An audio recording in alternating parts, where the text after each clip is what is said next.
Our time was finally here. It's time for us to have one of the most truly iconic experiences of the American West, a trip to the world-famous Yellowstone National Park, where we will be spending the next 2 days. Let her know, we got time.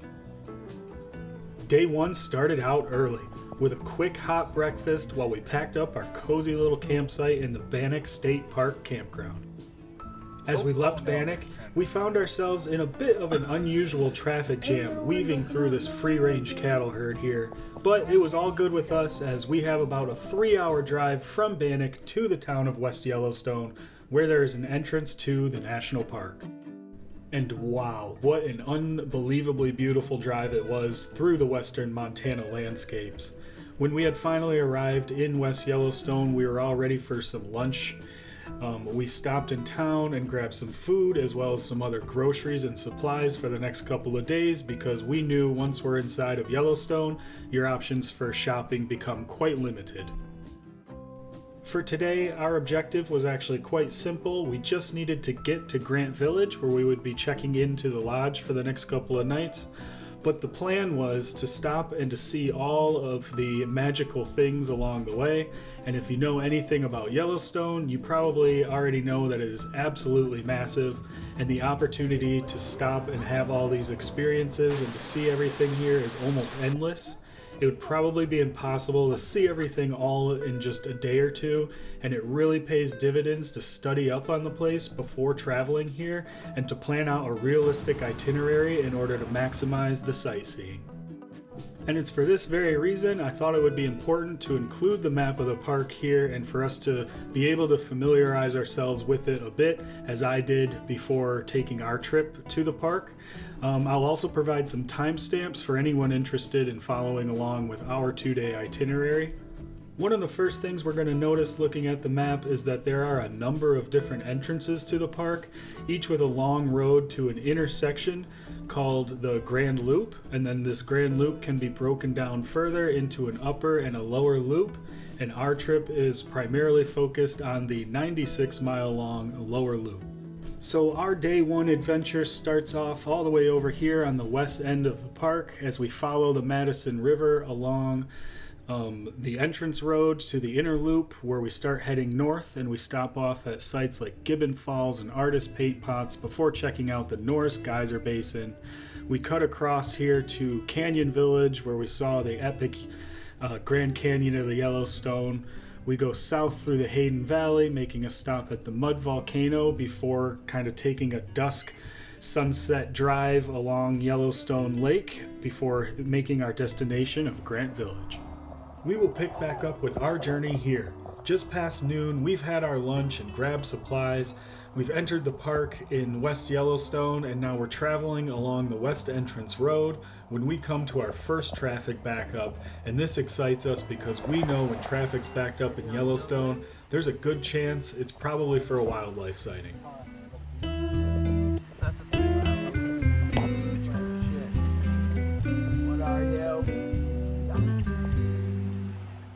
And sure enough, all the commotion was caused by this herd of elk crossing the river. We were able to actually pull over for just a second and to get a great view of it going on for ourselves. What an awesome experience to have as we enter the park. Very shortly after passing the Madison campground area and taking a left on the lower loop road, we came to our first pull-off and small hike of the day, the Terrace Spring. Here there is a very lovely, short and accessible 0.2 mile boardwalk trail with some geothermal features of which Yellowstone is most known for. This is our first experience with these interesting features. I guess these ones here are specifically hot springs. Look at all of them. They're all bubbling up here, huh?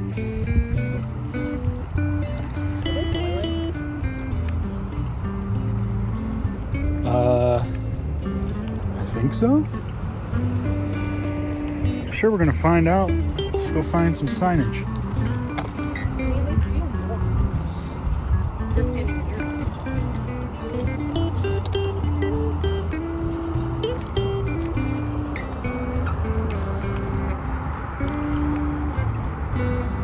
Looks like it's boiling up from down below.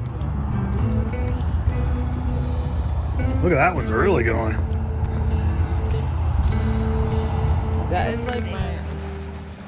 Wow, I was really impressed, and I was very much not expecting the water to be bubbling up with the ferocity that it was in the Terrace Spring. How cool. Up next along the drive was going to be a quick stop off at a waterfall along the side of the road, and then another short hike at the artist Paintpots. First up, we have Gibbon Falls. It may not be the largest or most spectacular waterfall in the park, but we really enjoyed our time here at this stop. The viewing is located right along the side of the road, and it offers a great view of the falls as well as a wonderful view downriver into the Yellowstone caldera below. Up next, after a short distance up the road, was the Artist Paintpots area, one of the hottest basins in the whole park behind only the Norris Geyser Basin. This pool here is Terrace Spring. The temperature of the water is usually just below boiling, oscillating between 188.5 and 192 degrees Fahrenheit. It's one of the hottest springs in Yellowstone, and I'm getting all of that info right from this sign located next to the pool. It also greatly amazes me at just how much the Earth's activity alters the behavior of these pools that we can see. The Terrace Spring, for example, was largely affected by the earthquake of 1959 in the area. As we continue walking along the half-mile hike through the basin, we can't help but notice how beautiful the color contrasts are here, and it's apparent to us how this place probably got its name. It has always been a very popular area throughout history for artists trying to paint that perfect landscape portrait. We couldn't help but admire for ourselves the beautiful contrast of color between the blood geyser, and the green grass that surrounds it. Some of the pools here have magnificently blue water, and there's even some mud pots at the top of the hill which have some unique colors as well, but still are quite beautiful if you ask me. It's a really neat place. At about this time along our hike, the skies kind of opened up a bit and the rains were coming down on us slightly. I guess afternoon showers at this time of year in this part of the world can almost just be expected.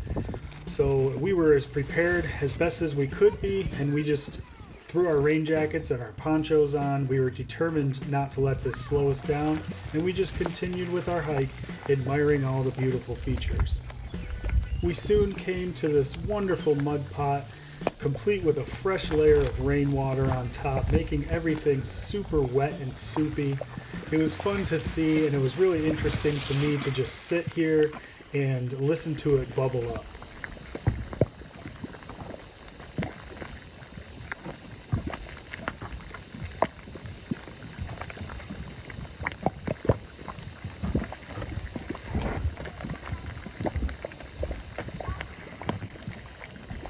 When Chloe and Hannah were finally able to drag me away from the mud pot and back to the car, it was just a short drive north to the Norris Geyser Basin. This is a rather large geothermal basin, packed full of features to see. This could probably be considered a major stop here in the park, and it's going to take a good chunk of time to hike through and to see it all. You weren't supposed to. Here are our first glimpses walking out from the Basin Museum and Visitor area, looking out over this spectacular porcelain basin. What a sight to see. The Norris Geyser Basin is actually split up into two smaller basins, that being the larger back basin and the smaller aforementioned porcelain basin. We decided to begin our walk in a counterclockwise direction along the outside of the basin, where we started off learning about the Solfatara landscapes that we were hiking through and how the scalding mud and steam, rich with sulfuric acid, decomposes the rocky surface around us, creating this landscape of unstable and fragile soil. It serves as a great reminder of why it's stressed by the park and why it's always important to stay on the trails here in Yellowstone, as venturing off of them could be dangerous if you fell through this crust, which has happened to visitors, resulting in injuries in the park's history. Here we can see the Congress Pool, just a boiling puddle of mud at this time, but I guess at other times of the year this pool will be full of crystal clear water, much like the other springs we have seen thus far. How cool.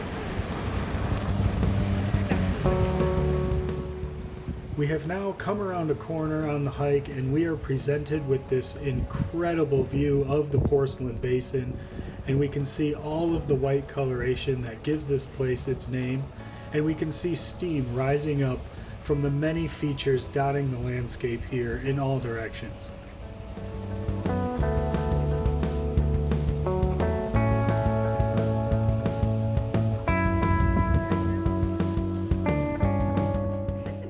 Walking through kind of centrally located in the basin now, we passing the Sunday Geyser, we start to get a very up close and personal feel of this wild and unstable landscape.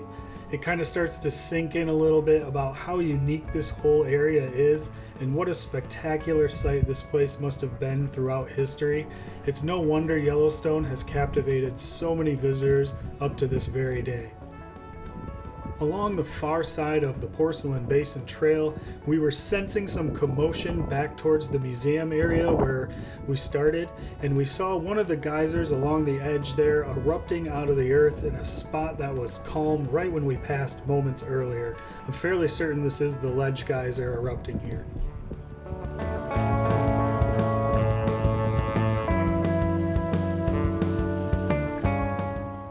We pushed on with our hike, where we soon entered into the back basin and continued to see many awesome features like this, the Palpitator Spring.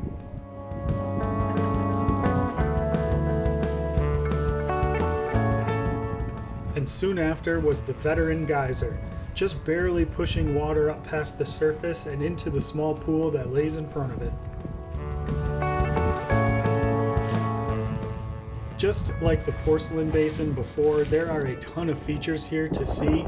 They're just a little bit more spread out in the back basin due to its larger size. Next up on our list was the Vixen Geyser, and soon after that, the Pearl Geyser.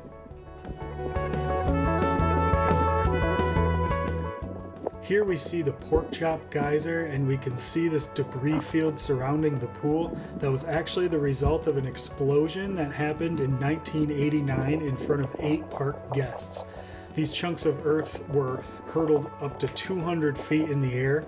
Fortunately, no one was injured that day, but it serves as a great reminder of how quickly these features can change here in the park. Next, the Yellow Funnel Spring, named for the color and shape of this pool as the edges funnel down into a bubbly abyss. And the Blue Mud Steam Vent.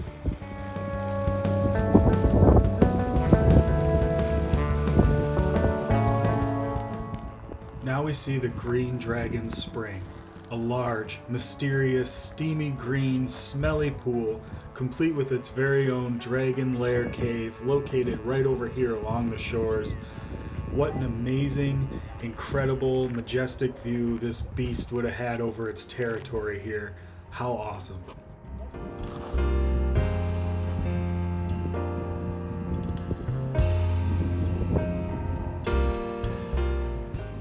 Then we had the Puff and Stuff Geyser. Just a small, steamy, sputtering, gurgling little crack in the ground.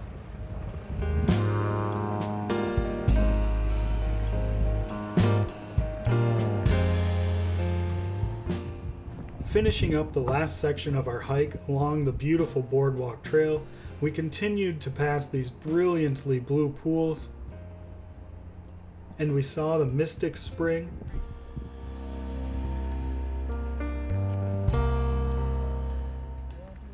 and the Arch Steam Vent, just doing its thing up here on the side of the hill.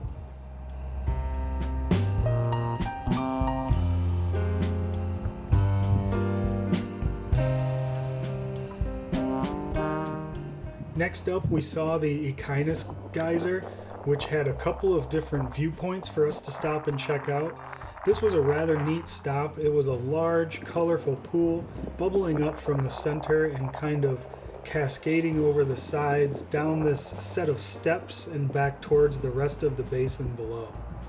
There were also beautiful colorations throughout the water here, which we learned a bit more about at the next stop, the Cistern Spring, where the signage taught us about the temperature thresholds of the different organisms living within these pools, and that as the water cools as it moves away from the center, more algae and bacteria can colonize, which is why the edges of these pools are always colored a bit differently. How awesome! Now for one of the most famous features in the Norris area, if not the whole park, the Steamboat Geyser, the world's tallest active geyser, which erupts to heights of over 300 feet. And as we look around throughout the landscape, the destruction that this feature has caused becomes quite clear. The eruptions can be very violent and they spew hot sulfuric acid rich water all over the surrounding area, killing the plants and the trees, as well as even peeling the paint off the cars in the nearby parking lot.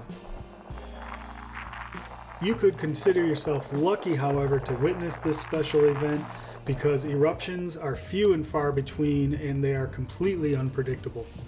And last, but certainly not least, was the eloquent Emerald Spring, the very last feature we saw before it was back to the car for a bit of an extended drive, maybe 20 or 30 minutes, towards the next destination of Canyon Village, where we are here to see and to hike to the incredible Grand Canyon of the Yellowstone and the beautiful upper and lower waterfalls that flow through it. Canyon Village is an incredibly popular area in the park, complete with its own lodge, visitor center, gas station, cabins, and campground. It's one of the only places you're probably going to want to book way in advance if you ever want to stay here, as accommodations sell out fast, probably due to the central location and the convenience of making day trips from this area to see both the upper and the lower loops. Plus the canyon is just spectacular. We were just planning on taking in the sights for a couple of hours ourselves as we hiked down to each of the viewpoints and overlooks of the waterfalls and to see this brilliant yellow-walled canyon which actually gives the park its name. We drove to most of the viewpoints here, although you can hike to each of them as well, but we spent our time on the North Rim Drive, starting off here at Brink of the Lower Falls.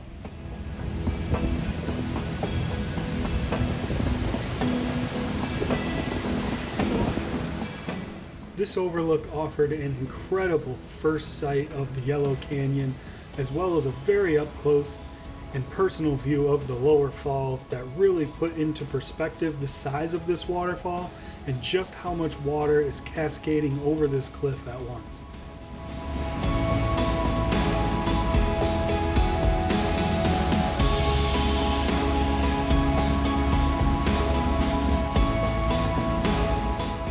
As we hike the steep, paved trail back towards the trailhead, we can spot the upper falls through a break in the trees off in the distance here.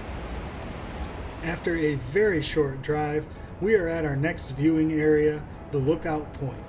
Here, we got some more incredible views of the waterfall, as well as a stunning look at the rest of the canyon, gazing on downstream, looking at the Yellowstone River here.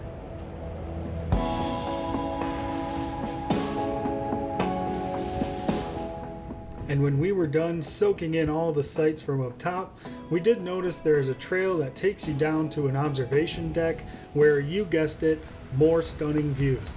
So we meandered our way down the steep switchbacks and made our way down to this viewpoint.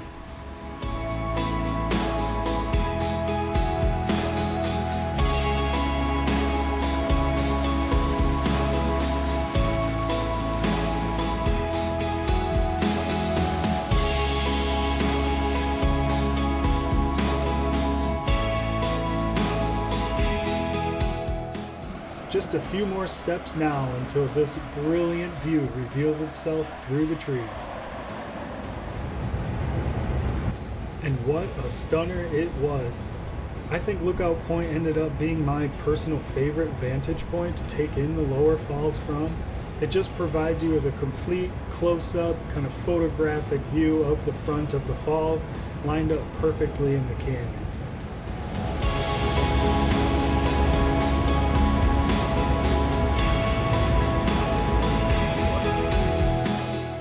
Now we hike back up the stairs to the car, where we take another short drive to the next lookout, Inspiration Point. This stop, just like the others before, offered some stellar views of the canyon and the river running through it. But unlike the other stops, there is no view of the waterfall from here. But that's fine with us, as this canyon is a sight to see all by itself. It's just so spectacularly beautiful and gorgeous, it deserves its own spotlight.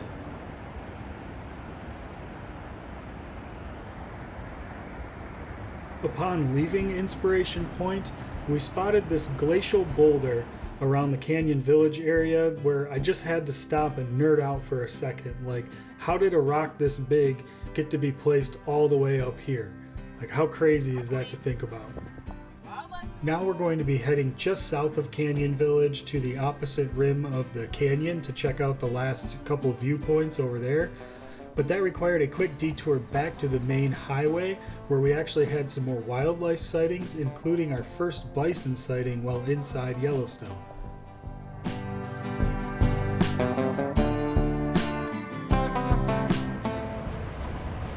Along the south rim of the canyon, we stopped at Artist Point, which has the most quintessential, most picture-perfect calendar view of this lower waterfall, as it perfectly aligns down the center of this majestic canyon, making such an aesthetically pleasing photograph or painting or whatever. It just looks amazing.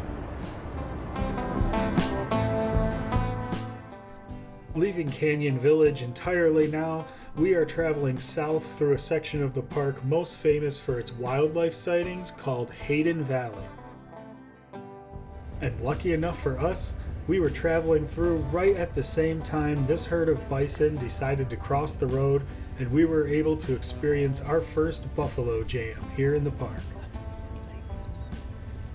Historically referred to as buffalo, these guys are not a true buffalo species, but rather the North American bison, a true icon of Yellowstone and the American West. They are just so big and impressive, like this large male walking in towards the rest of the herd. They're amazing to see. Wonderful animals. These creatures are massive, and they don't exactly look both ways before crossing the street. So it's always a good reminder, yet again, to obey the rules when you're here in the park. Be careful driving. There's no need to be in a rush or to be speeding down these roads. Take extra caution, especially if you're driving at night, as there is wildlife all over the park, especially here too in the Hayden Valley, which is even sometimes referred to as the Serengeti of North America.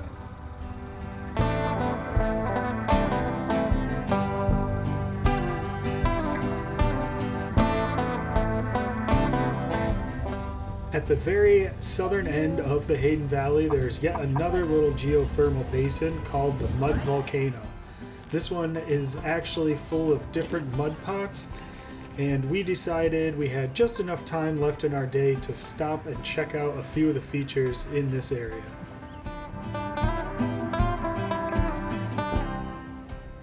We started our short little hike here at the Dragon's Mouth Spring, which was given that current name by an unknown park visitor in the year 1912.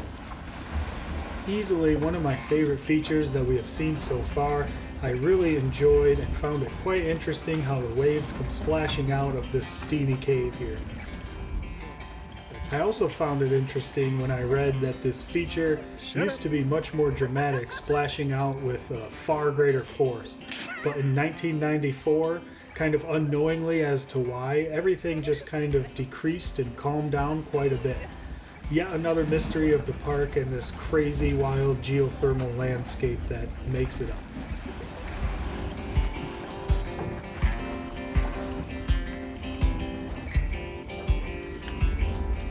Next up, we had the namesake for the entire basin here, the Mud Volcano, a place where in 1870 early European explorers would watch in awe as the geyser blasted hot, muddy water high into the surrounding treetops with each eruption.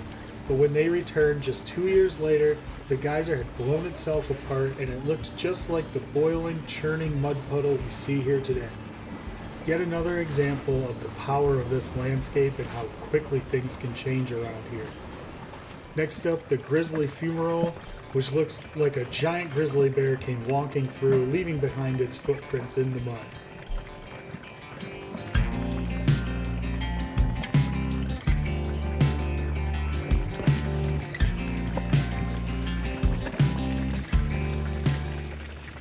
Now we have the Sour Lake, a stinky, green, bubbling, putrid-looking pond.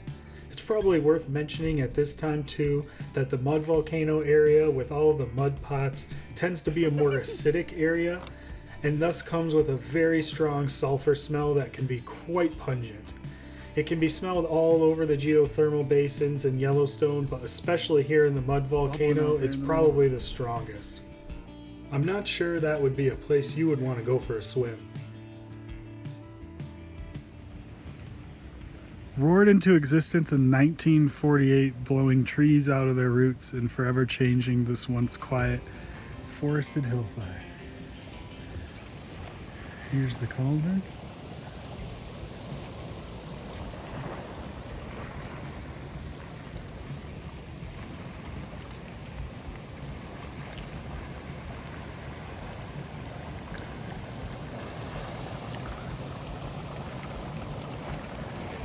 That's the Sour Lake there in the background. Some more geothermal activity over the hill there.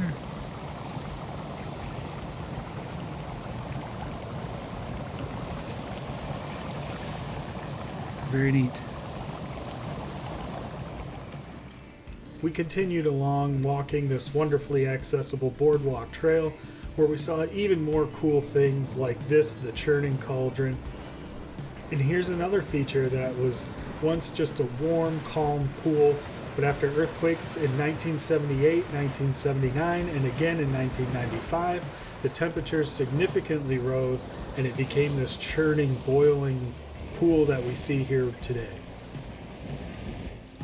And the sizzling basin just below that, absorbing the runoff from the churning cauldron above. From the top of the hill, we have a great look at the mud geyser here below us, as well as a wider view of the mud volcano basin and all of the features that are contained within it.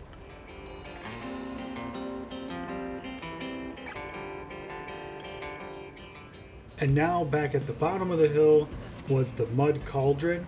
This was a rather large, active feature. It was clearly quite hot as we could barely even see through the steam coming off of it, and it was very stinky with that sulfur smell. This was our very last stop here on day one, and we were able to catch the very last rays of light and just enjoy a dusk drive along Yellowstone Lake as we head towards Grant Village to check into our room. We were actually able to make it down to the little taco restaurant they have there before they close to grab a quick dinner, and in the morning we were able to grab a table for breakfast at the dining room for a big start to day 2 of adventures here in the park.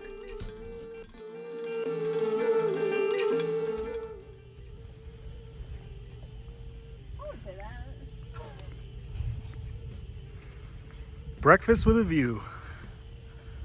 Amazing. Beautiful. Happy with the view. Here's the west thumb of Lake Yellowstone. Our day started off just right with a hearty, delicious breakfast before driving right next door to our first destination, the West Thumb Geyser Basin, where we walked right into a ranger chat. My dream. Today, we refer to this as West Thumb Geyser Basin. The reason it got its name is because that section of lake out there is referred to as West Thumb. I've had a few people ask me, why would you name it that? Which is a good question. But years ago, somebody realized that if you're looking at a map of the lake, it vaguely resembles a human hand. So we do what we call the hand map of the lake. You got the main body of the lake, you got the two arms, which kind of go up there, and then you got the thumb. And that's the thumb. So the Geyser Basin has taken the name from that portion of the park, but that's not the name this has always gone by. As a crystalline green abyss. and they decided that was a pretty good name, so the official name of it became Abyss Pool. It's actually one of the deepest pools in the park. Now, when I say deepest, you got to remember that's a relative term. The structure of these things is similar to you might have in a kitchen sink. You got the bowl, but then you got a plumbing system that goes down. In this one, the bowl is about 53 feet deep. Now that's just shy of twice of the length. So double that, and that gives you an idea how deep this thing is. We checked out the Black Pool before heading down to the shores of Yellowstone Lake and checking out some other unique and historically famous features here in the West Thumb. The story goes that early 19th century visitors to the park were able to walk out onto the features here and catch a fish right from the lake, pull them out and plop them straight into the boiling water of the feature and cook and eat their fish all right there on the shores of the lake. And obviously there's some truth to these tales as we can see the photographic evidence here, but the truth is that it was probably more of a cool photo opportunity for early travelers rather than a convenience lunch location, as cooking a fish in a boiling pot of sulfur water is probably pretty gross. Cone underwater there? But it's these very legends and stories and photographs that helped make this area so well known amongst the early American settlers. They captivated so many people who had heard of this strange, steamy wilderness. It propelled the country to protect this place by making it the very first national park. We left the West Thumb Geyser Basin, headed west on the Lower Loop Road. We traveled up and over the Continental Divide, eventually pulling over here at the Kepler Cascades, a beautiful, large, cascading section of the Firehole River located just along the side of the road.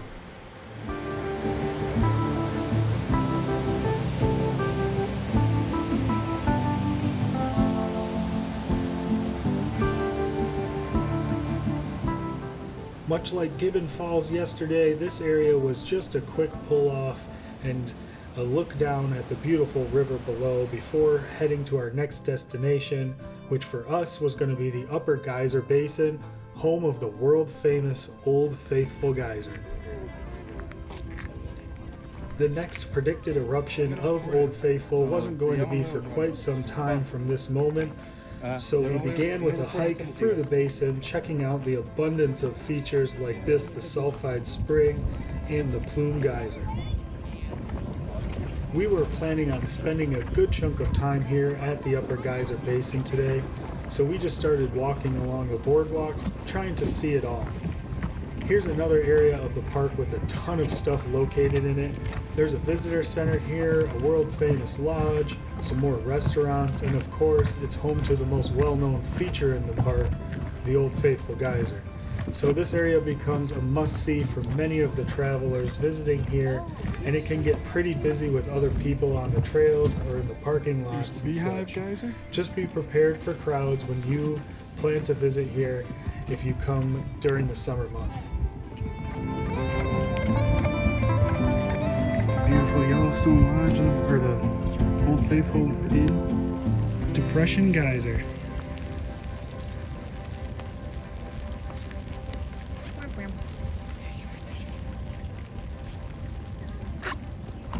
After the Depression Geyser, we saw Liberty Pool. I like these.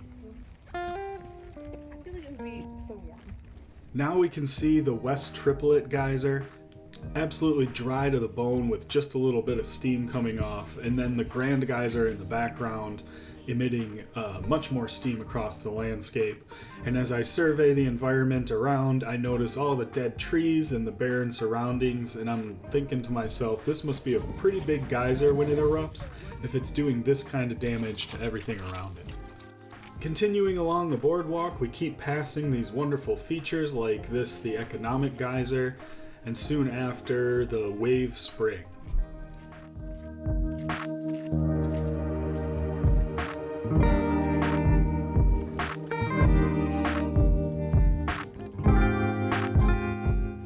Soon after this moment, a family came jogging by us a little bit frantically, and we turned around to see what all the commotion was about, and sure enough, right from where we had just come from, the Grand Geyser was in full eruption. I just couldn't help myself. I took off running towards it as I really wanted to see this thing up close. It was definitely worth a little shortness of breath to get up here and to claim my spot on the boardwalk to watch this spectacular event. At this point, I'm not surprised at all the damage I was seeing earlier and why it's called the Grand Geyser. It was definitely a large and impressive eruption. Here's a little bit of what it looked and sounded like. It was amazing.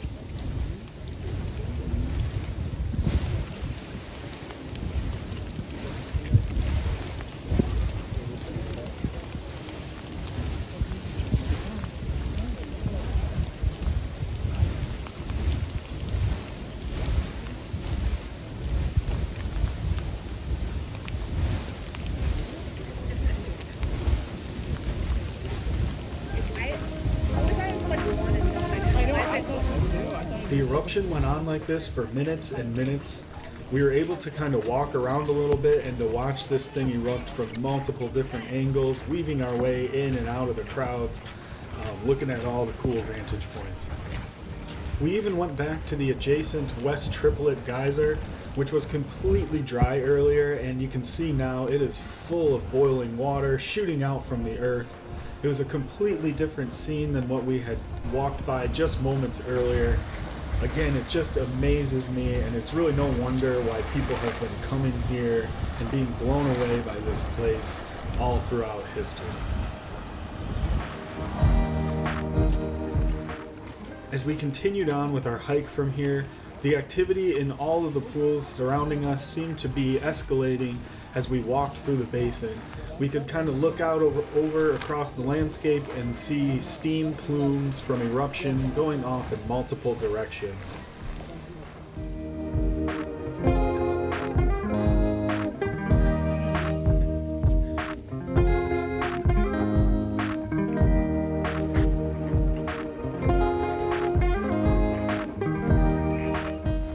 It was about this time that I had finally found the sign that helped explain a little bit about what is going on here and how these geysers and hot springs are actually working.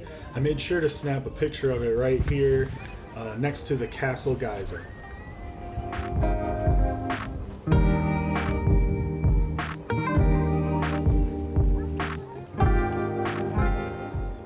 At this point, it is getting relatively close to a predicted eruption time for Old Faithful, so we decided to start looping back towards that feature from here, and we are definitely not the only folks with this idea at this time. Just keep in mind, if you want a front row seat for this one, you may have to come a little bit early and just wait.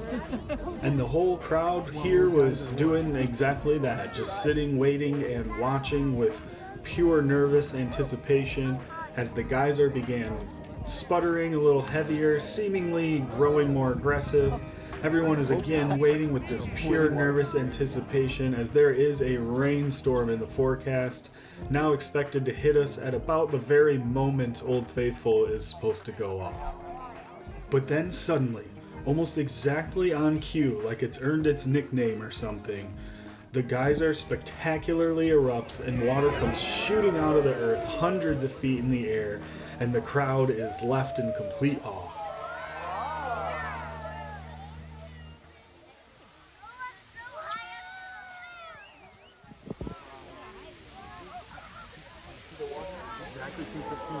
Really?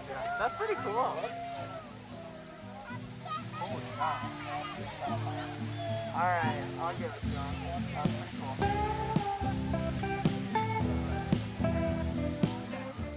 The eruption goes on like this for just a couple of minutes, really pleasing the crowd. We stayed and watched till the very end, and at almost exactly this moment, the rain clouds moved in and just started drenching everybody. We took off with all the mobs of people running for any shelter we could find, the visitor center or the lodge, any indoor space that we could take cover at, really. We ended up in the cafeteria area ourselves, and we were pretty hungry at this point anyway, so we just figured we would grab ourselves a bite to eat now while we wait out the rainstorm. We were obviously not the only people to have this same idea, so everything at this very moment was pretty busy, but that was fine with us. We just spent a good chunk of our afternoon here eating our food and refueling and relaxing and actually just watching the storm roll across this upper basin, which was actually an awesome way to spend our lunchtime. By the time we had cleared our table of lunch, there was a small break in the weather, long enough for us to get back in the car and check out some more areas. We ended up here at the Fountain Paintpots. Here we have yet another great little hike along the boardwalk trail through a basin that actually contains all of the different types of features that can be found in Yellowstone. So there's hot springs, geysers, mud pots, and fumaroles, which we all learned about just in the upper geyser basin. How awesome. We really wanted to see both this and the Midway geyser basin yet today, but when we passed Midway earlier, the parking lot was full and there were cars backed out into the main road, all the people taking advantage of the same break in the weather we were, no doubt. So we decided to just come here to the Fountain Paintpots and do a 35-45 minute hike seeing the features here, and then we would backtrack back to the Midway Basin. Here we can see the actual Fountain Paintpot, the namesake of the area. It's a huge mud pot, again really wet and soupy from all this fresh rain that we were receiving.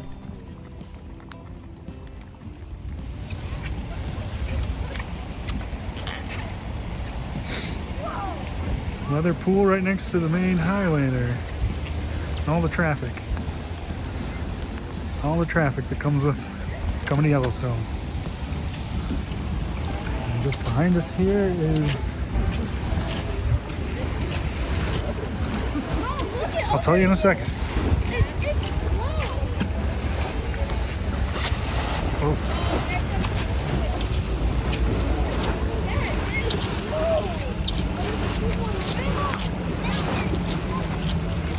It's really bubbling. What would you guys name this one if you had Bubble Gut Springs?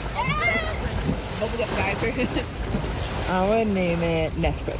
Nesquik? I was thinking something chocolate milk too. Yeah, Nesquik Geyser. It reminds me of a kid blowing bubbles into a glass of chocolate milk. Yeah. Hannah. Oh, what is it actually called? Oh, it's the Bubble Gut Geyser. Oh my god, no. Not the red spouter. The red spouter. Of course. Should have known. As we round a corner at the far end of the trail, we came across this cluster of geysers, and we were lucky enough to see a bunch of activity happening, all with this incredible backdrop of the lightning storm that's going to be rolling in here soon. How amazing.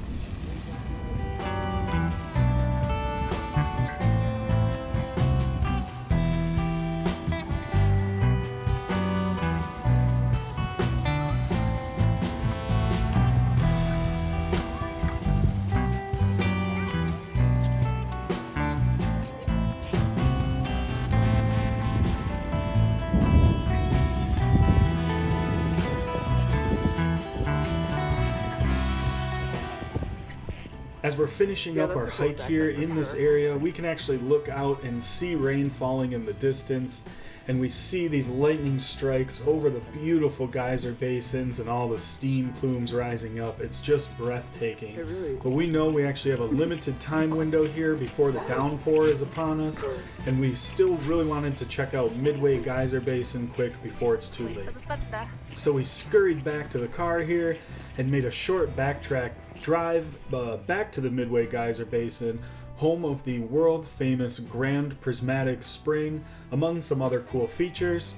The Grand Prismatic is a very large, vibrant, colorful pool that we all really wanted to see yet before leaving here today. This is going to be another kind of short hike off of the parking lot just to see a couple of the features. We started off walking across this bridge over the river here towards the Excelsior Geyser crater. At just about the same time, the front end of this current storm cell was rolling in. We knew our time here would probably be cut short because of the storm, but this was still just one of the last things we wanted to see here in the park, and we thought we'd better at least try.